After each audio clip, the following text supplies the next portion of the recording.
libraire indépendant au Bazar Utopique à Bagneux, en banlieue parisienne, dans le sud des Hauts-de-Seine.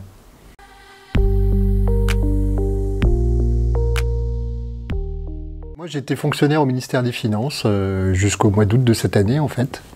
D'abord, j'ai travaillé aux impôts et puis ensuite à la douane. Et puis du coup, dans mes activités professionnelles, je me suis syndiqué. Et puis quand j'étais aux douanes, je suis devenu d'abord permanent de Solidaire Douane avant de devenir secrétaire général. Et puis ensuite de participer au secrétariat de Solidaire où je suis resté 12 ans.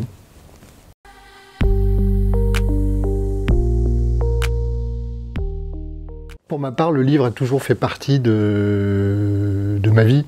Depuis que mes parents ont commencé, qui n'étaient pas des grands lecteurs, ont commencé à m'abreuver de livres quand j'étais plus jeune. Et puis après, au collège, au lycée, j'ai eu la chance de croiser et d'avoir des professeurs de français qui m'ont donné encore plus envie de découvrir la littérature. Et puis après, plus tard, ça a été des rencontres avec des libraires. Et le livre a toujours fait partie de ma vie. Quand j'exerçais mes mandats syndicaux, j'avais besoin de lire après pour aérer, changer mon esprit, pouvoir trouver d'autres mondes. Et la littérature, la poésie, c'était pour moi des endroits dans lesquels je pouvais à la fois m'évader et puis en même temps retrouver de l'imaginaire, retrouver des mots qu'on n'a pas toujours dans l'activité syndicale et garder la richesse de ce qu'on peut trouver dans les livres. Pour moi, c'est une richesse inestimable.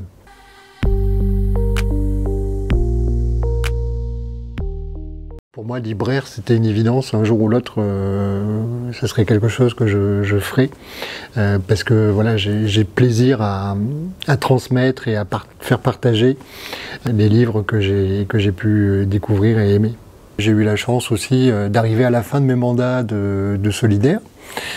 Puisqu'on a une durée limitée des mandats à 12 ans au sein du secrétariat, ce qui est déjà assez long. Et on était les premiers à être à la fin de nos mandats sans être en même temps à la retraite. Donc on avait, Cécile comme moi, encore quelques années d'activité.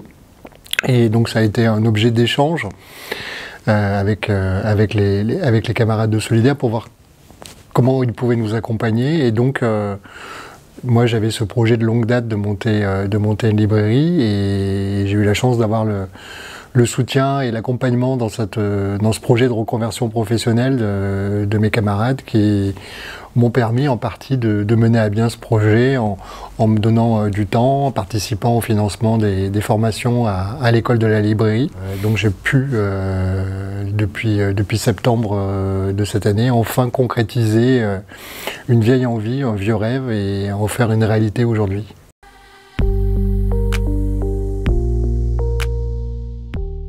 Il y a plein de points communs.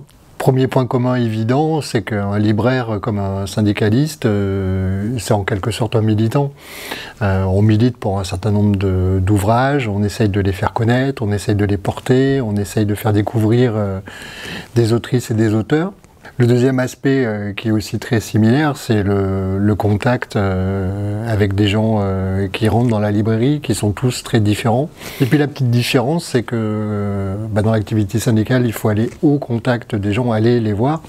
Là, la différence, c'est qu'ils viennent vous voir. Et donc ça aussi, c'est plutôt... c'est un grand bonheur d'avoir depuis l'ouverture tous ces gens qui viennent... prennent du temps dans la librairie, ont envie d'échanger, ont envie de découvrir des autrices et des auteurs, des ouvrages. Et donc ce côté contact, échange, partage qu'on a dans le syndicalisme, on l'a ici aussi en tant que libraire. Et puis dans les deux cas, que ce soit en tant que syndicaliste ou en tant que libraire, on sait très bien qu'on ne fera pas fortune. Donc ça aussi, c'est assez similaire.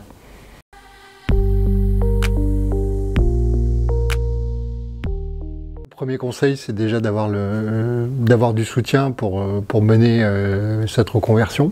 Du soutien à la fois de ses camarades, mais aussi de ses proches, parce que c'est une démarche qui demande beaucoup d'engagement, beaucoup de temps, et donc on a besoin d'avoir du soutien autour de soi pour pouvoir la mener à bien.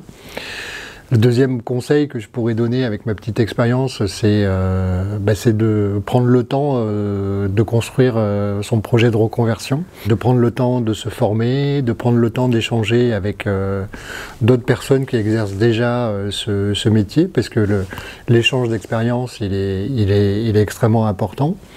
Si on le peut, de pouvoir déjà avoir une expérience pratique du futur métier qu'on imagine faire, pour voir si concrètement, si parfois c'est un vieux rêve, le passage à la réalité est conforme à ce qu'on imaginait.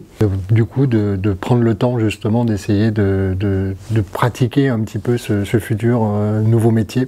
Et puis le dernier conseil, mais c'est pas vraiment un conseil, c'est d'avoir envie. Parce que je pense que dans le syndicalisme, comme dans toute chose, si on n'a pas envie, on fait jamais les choses comme il faudrait qu'elles soient faites.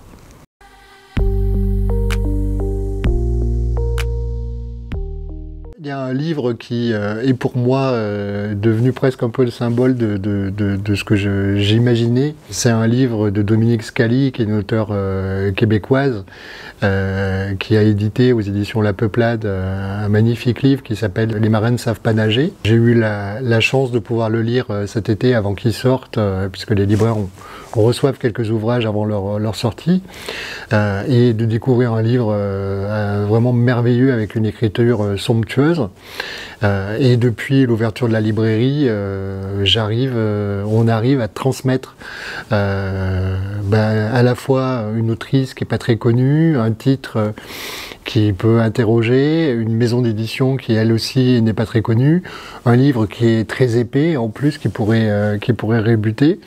Mais voilà, on arrive à transmettre ce livre et c'est un vrai bonheur de pouvoir faire découvrir un magnifique livre comme celui-ci, Les marins ne savent pas nager, de Dominique Scali aux éditions La Peuplade. Demandez-le à votre libraire indépendant.